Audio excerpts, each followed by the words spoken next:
Baik, kita masuk ke kuliah ya. Topik kuliah pertama ini pendahuluan intinya ya.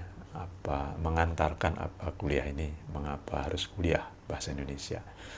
Kemudian nanti mereview, mengulang ya beberapa istilah dan manfaat bahasa Indonesia ya, fungsi bahasa Indonesia. Yang ketiga ini masuk ke inti sebenarnya. Inti kuliah kita adalah membiasakan, meningkatkan keterampilan di bidang menulis. Nah, menulis di sini ada banyak ya. Kita hanya fokus menulis yang terkait dengan kuliah, bekerja, dan profesional lainnya. Nah, tulisan-tulisan yang seperti itu disebut tulisan ilmiah. Ya. Jadi kita tidak membahas cara menulis cerpen, cara menulis puisi, ya. Tapi kita menulis ilmiah, baik ilmiah yang benar-benar ilmiah maupun nanti ilmiah yang populer. Jadi ilmiah tapi dengan bahasa populer. Dan keempat topik kita hari ini adalah memahami ragam bahasa. Ragam itu variasi. Nah, jadi penggunaan bahasa sesuai dengan tujuannya, itu ragamnya beda jadinya ya. Bahasa percakapan sehari-hari dengan bahasa kuliah itu beda ragamnya. Bahasa kenegaraan beda, bahasa hukum beda, itu namanya ragam bahasa.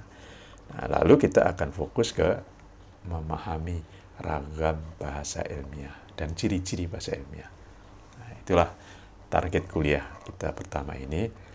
Adik-adik setelah ini harapan kita semua adalah mampu memahami garis besar kuliah ini supaya mempersiapkan diri sebaik-baiknya sehingga sukses, dengan tujuan kita sukses. Sukses kuliah, sukses bekerja, sukses dunia, hidup, dan sukses akhirat nantinya. Yang kedua, mampu memahami sejarah ya, secara ringkas bahasa Indonesia, kedudukannya dan fungsinya. Mampu memahami pengertian karya tulis, karena ini nanti selama kuliah akan selalu ada tugas menulis ya. Baik itu laporan, praktikum, tugas kuliah, atau karya tulis ilmiah. Dan mampu memahami ragam bahasa, khususnya nanti ragam bahasa dan ciri-ciri ragam bahasa ilmiah. Oke, kita masuk ke materi pertama, yaitu mengapa ya kuliah ini harus ada ya. Jadi target mampu memahami konsep dan prinsip penulisan ilmiah ini akan menjadi silabus utama ya secara garis besar. Jadi kita semua ya, saya dan mahasiswa itu diharapkan selalu banyak menulis ya. Baik itu tugas ketika kuliah maupun nanti tugas di luar kuliah. Maka target besarnya mampu menulis kalimat yang efektif, mampu menulis paragraf ya, beberapa kalimat disusun menjadi paragraf untuk menyampaikan suatu maksud yang lengkap ya. Dan menyusun kerangka tulisan ya. Jadi tulisan topik yang panjang disusun menjadi beberapa paragraf, beberapa bab dan lain-lain. Dan itu semua menggunakan bahasa Indonesia dengan ragam ilmiah. Jadi kita memisahkan dengan bahasa lain karena nanti ada kuliah khusus bahasa Inggris ya. Dan satu alat yang penting yaitu pedoman umum ejaan bahasa Indonesia. Nah, ini ada di Android, ada di web nanti. Kemudian yang ketiga, tujuan besarnya nanti adalah mampu membuat laporan ilmiah, tulisan ilmiah. Ya, ini sebagai tugas kuliah nanti. Baik kuliah bahasa Indonesia maupun bukan bahasa Indonesia. Misalkan ada laporan praktikum, makalah kuliah, ya tugas kuliah, karya tulis, bahkan skripsi. Ya. Dan terakhir harus mampu membuat presentasi dari tulisan yang ada. Ya. Merangkum tulisan dalam bentuk poin-poin presentasi. Itu target besar kuliah kita selama 1 semester.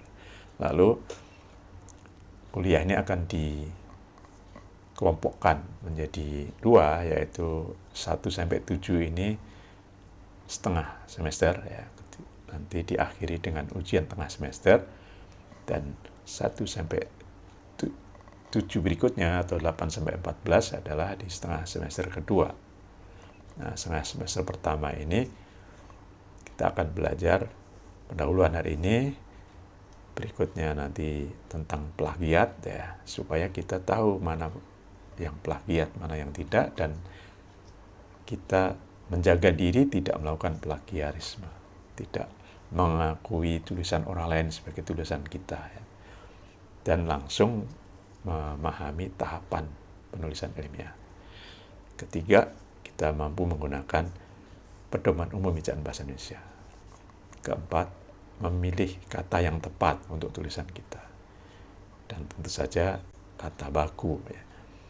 Untuk memahami kata baku kita perlu tahu perbedaannya dengan kata tidak baku. Dan penggunaan Kamus Besar Bahasa Indonesia. Jadi kalau ada kata yang kita ragu atau maknanya tidak jelas atau penulisannya tidak tahu, kita bisa bertanya kepada Mbah KBBI. Ya. Kalau bertanya mencari di internet ke Mbah Google, jadi kalau mencari istilah itu ke Kamus Besar Bahasa Indonesia. Kelima, pertemuan kelima nanti kita langsung mengenali bahasa-bahasa asing yang bisa diserap menjadi bahasa Indonesia. Dan di pertemuan ke-6 menyusun frasa ya, susunan kalimat yang bisa ada di dalam kalimat ya, frasa.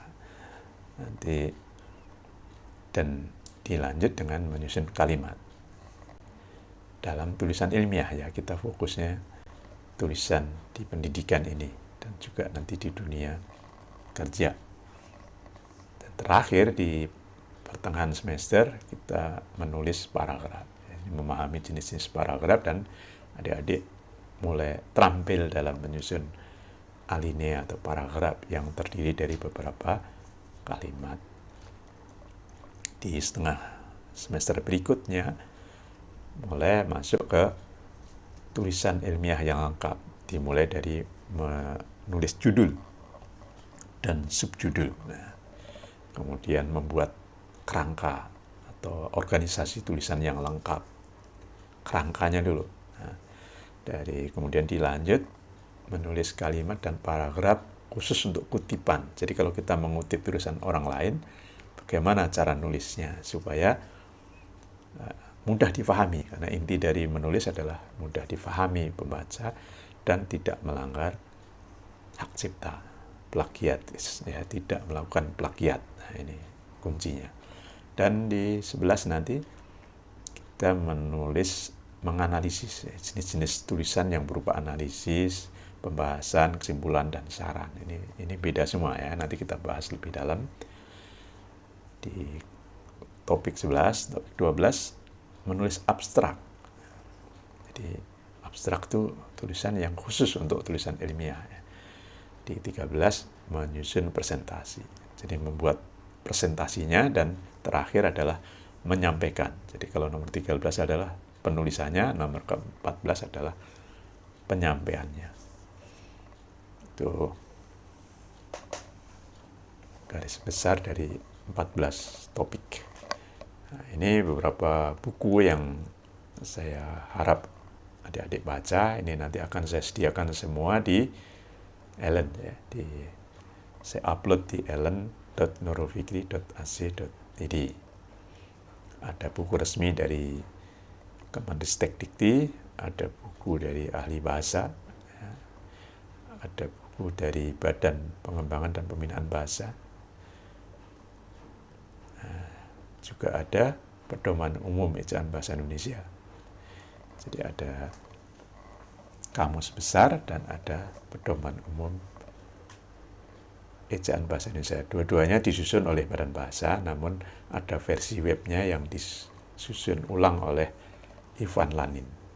Nah, ini teman saya, ini orang Indonesia ya, yang menekuni bidang bahasa Indonesia. Ini masih lanjutan bacaannya ya. Ada beberapa buku elektronik yang bisa dibaca ya secara online. Kecuali yang terakhir ya, yang terakhir Abdul Wahid itu bukunya belum saya temukan secara online, jadi saya punya buku versi cetaknya. Baik, kita masuk ke pendahuluan, artinya pengantar kuliah ini. Kita akan pertemuan secara live ya, paling tidak 2 kali ya. Ini sekarang ada yang live-nya, ada rekamannya, dan bisa juga nanti diskusi melalui media sosial seperti WhatsApp atau Telegram.